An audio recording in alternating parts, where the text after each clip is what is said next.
जिसके पास है उसको और दिया जाएगा, और जिसके पास थोड़ा है उससे वो भी छीन लिया जाएगा।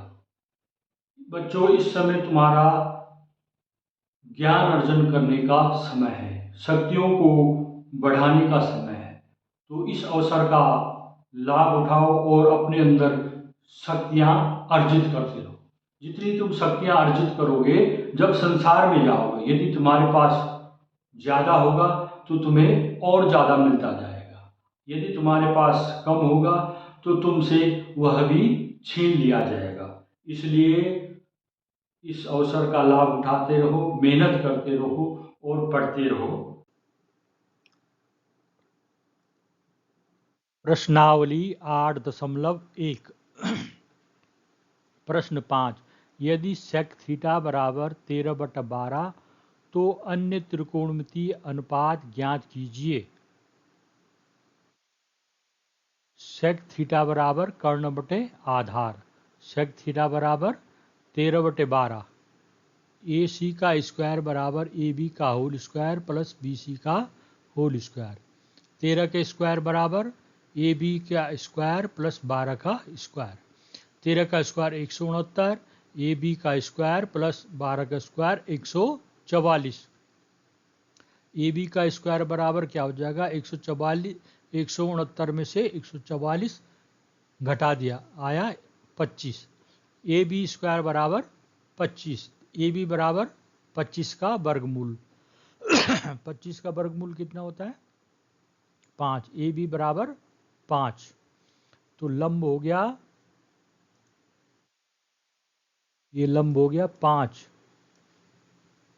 ये कर्ण 13 और आधार 12 सेंटीमीटर।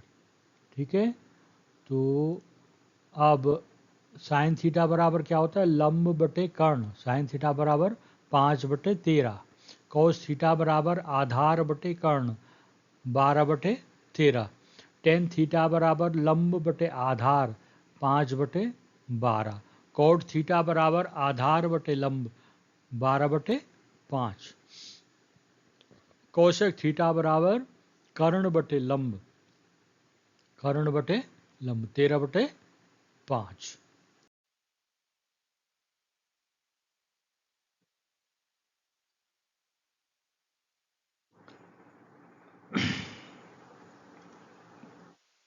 प्रश्न 10। त्रिभुज पी क्यू आर में क्यू समकोण है। P R plus Q R बराबर 25, P R plus Q R बराबर 25, इन दोनों भुजाओं का योग है 25। अलग अलग भुजा का मान नहीं दे रखा है, और पी क्यू बराबर 5 सेंटीमीटर है।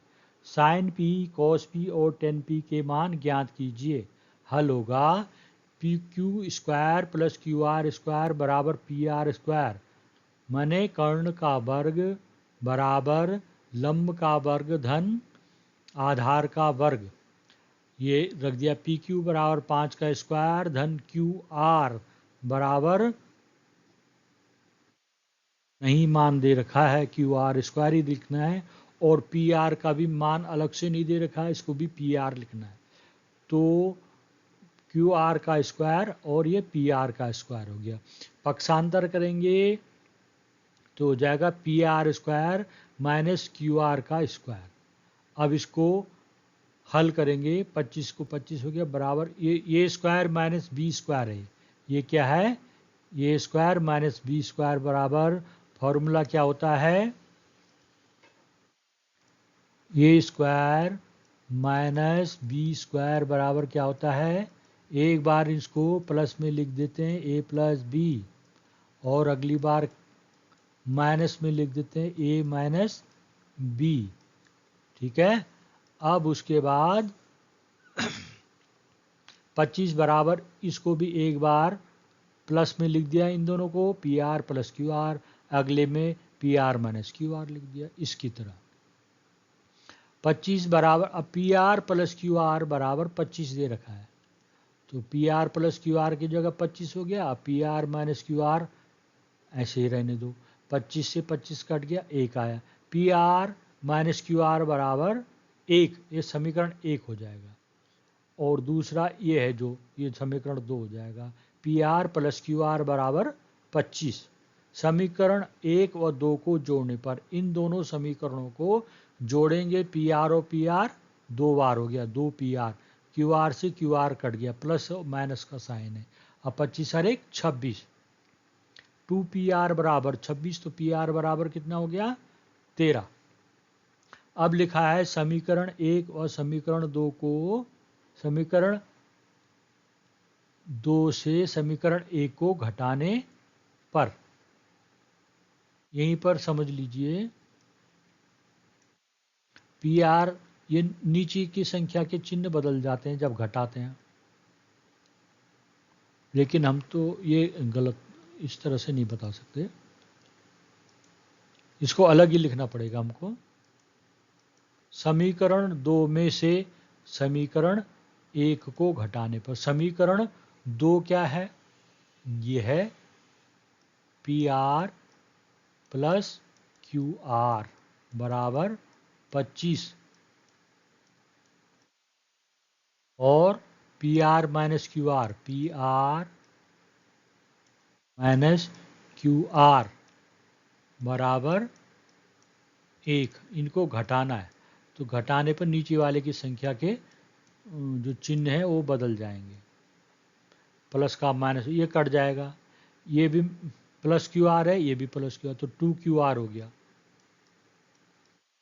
2 क्यू आर बराबर 25 में हो गया 24, 2 क्यू आर बराबर 24, तो क्यू आर बराबर क्या हो जाएगा, उसका आधा 12। ठीक है,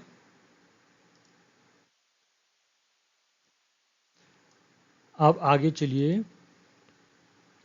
त्रिभुज पी क्यू आर में साइन पी बराबर, ये पी है, साइन पी बराबर लंब बटे कर्ण, ये लंब होगा, ये कर्ण, इनके मान क्या क्या हो गए, इनके मान हो गए, ये 5 तो था ही, ये 12 और ये 13 हो गया जब हमने ये मान निकाले। क्यू आर बराबर 12 और पी आर बराबर ये 13।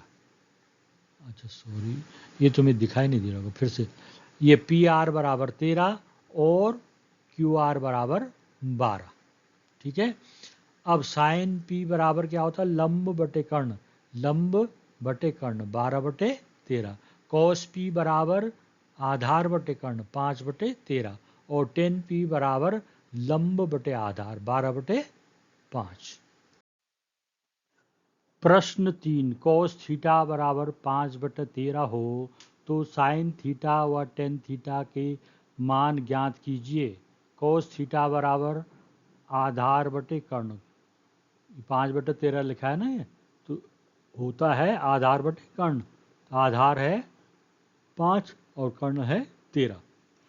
पाइथागोरस सूत्र से कर्ण का स्क्वायर बराबर लंब का स्क्वायर प्लस आधार का स्क्वायर, इसे से हमें लंब का स्क्वायर निकालना है। कर्ण है 13 और आधार है 5, तो 13 का स्क्वायर 5 का स्क्वायर, लंब का स्क्वायर बराबर होगा 13 का स्क्वायर 169, 5 का स्क्वायर 25, 169 में से 25 घटा गया 144, लंब बराबर क्या हो गया 12। जब हम इसका स्क्वायर हटाते हैं तो इसका वर्गमूल निकालते हैं, 144 का वर्गमूल आना चाहिए तुमको, 1 से 20 तक के वर्गमूल, वर्ग पहाड़े जो मैंने बता रखे हैं उनको याद करना चाहिए तुम्हें। ठीक है, तो इसके वर्गमूल होता है 12। ठीक, उसके बाद है साइन थीटा बराबर लंब बटे कर्ण, साइन थीटा बराबर क्या होता है, लंब बटे कर्ण। त्रिभुज बनाते हैं जरा,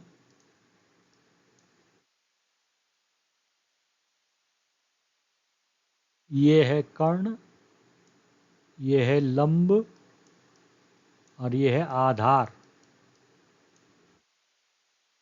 ठीक है, तो साइन थीटा बराबर लंब बटे कर्ण, लंब है यहाँ पर, मान फिर लिखो इनमें, लंब है 12, कर्ण है 13 और आधार क्या था 5, ये आधार है 5।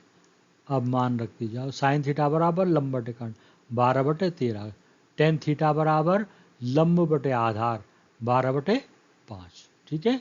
अगला प्रश्न है 6।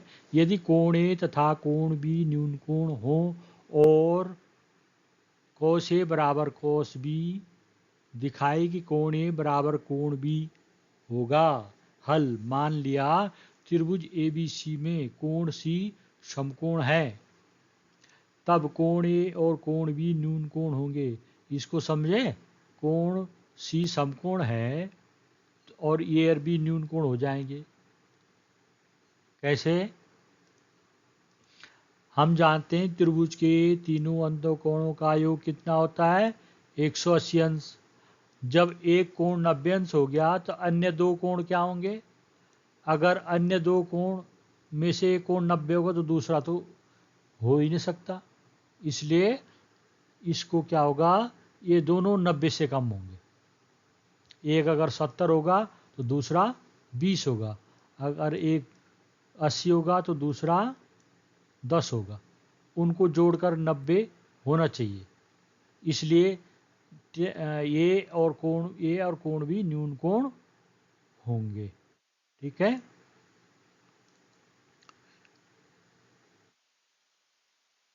आगे देखिए, कोण ए की आधार भुजा बटे कर्ण। कोस ए बराबर क्या हो गया? वो बोल रहे हैं कोण ए की आधार भुजा बटे कर्ण। कोस बी बराबर क्या हो गया? कोण बी की आधार भुजा बटे कर्ण। अब कोस ए बराबर हमने सुन रखा है भुजा बटे कर्ण, कोस बी बराबर भुजा बटे कर्ण, लेकिन इसमें ये मान अलग अलग हो जा रहे हैं। आधार भुजा, आधार भुजा, ये किस तरह से अलग अलग मान होंगे? कोण ए की आधार भुजा, अब ये समकोण त्रिभुज बनाना है, ये ए है और ये बी है। कोण ए की आधार भुजा में क्या होगा? कोण ए की आधार भुजा होगी ये संलग्न भुजा, और कर्ण ये हो जाएगा। ठीक है। माने ए सी बटे ए बी, ए सी बटे ए बी। ठीक है।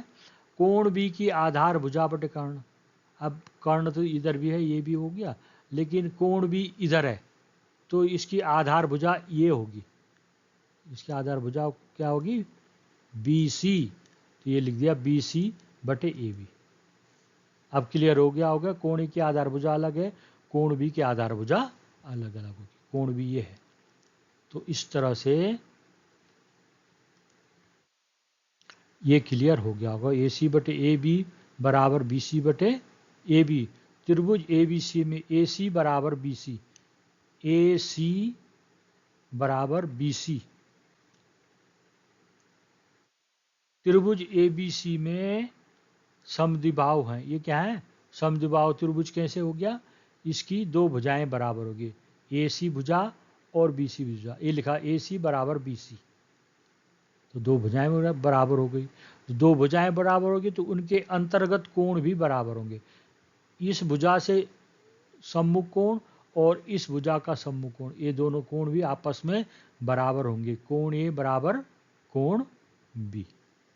ठीक है। इस तरह से ये प्रश्न हल होगा।